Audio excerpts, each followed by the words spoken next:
Mais d'abord, Vincent Hervouette, rongé par le deuil devant l'amour de la reine. Mon cher Vincent, je le vois dans vos yeux.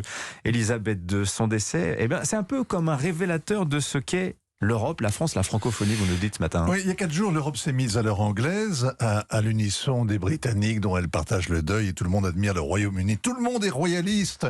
Maurras, tous les matins, il y a quand même de quoi s'étonner, notamment de la part des dirigeants européens. Depuis 7 ans, ils sont dans l'exaspération permanente, indignés par les Britanniques et bien décidés à leur faire payer le Brexit au prix fort. On cherche en vain un responsable européen qui est vraiment tenté d'éviter ce divorce. Personne n'a dit alors, il faut écouter le peuple britannique, trouver des compromis sur le contrôle des frontières ou la justice européenne qui leur pose problème, réformer l'Union de fond en comble si nécessaire, en tout cas se débrouiller pour que le Royaume-Uni reste en Europe, parce que c'est une grande nation, parce que leur monarchie démocratique, oui, est un modèle génial, parce que leur reine est notre grand-mère, etc., etc.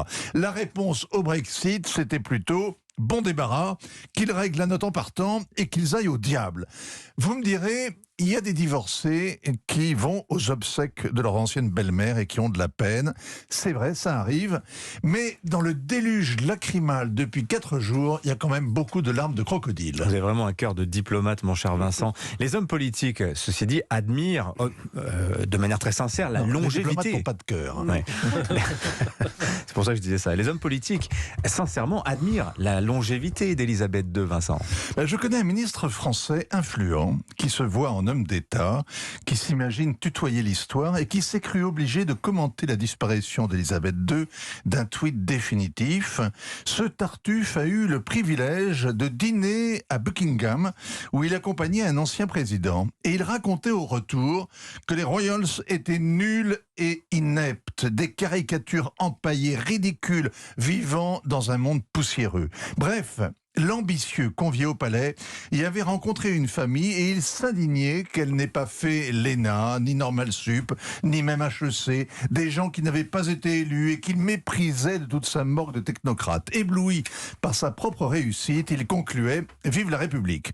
On peut être ministre et ne rien comprendre à l'histoire. Celui-là s'étrangle que des gens somme toute ordinaires, avec un physique quelconque ou une intelligence moyenne, soient au sommet de l'État, alors que c'est le génie de la monarchie qui soustrait le pouvoir suprême à l'homme d'un clan ou d'un parti et le confie à une famille qui est aimée et qui rassemble.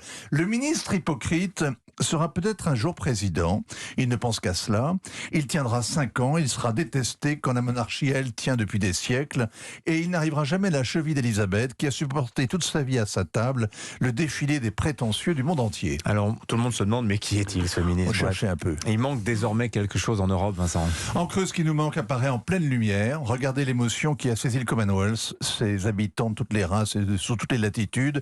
Et vous verrez ce qui manque cruellement à l'organisation de la francophonie, petit machin bureaucratique à prétention onusienne, sans cœur et sans influence. Et même l'Union européenne, cette construction fondée sur l'économie qui s'est faite en cachette des peuples, qui tend à effacer les vieilles nations, ce rêve quasi prométhéen, c'est l'exact contraire du pacte séculaire, affectif, symbolique, qui unit les Anglais, les Gallois, les Écossais, les Nord-Irlandais et leurs familles royales. D'un côté, l'idéologie, de l'autre, la tradition. Et dans ce duel, le continent ne fait pas le poids. Longue vie à Charles III, ce débutant de 73 ans. C'est ça, c'est ça. Merci beaucoup, Vincent. Tiens,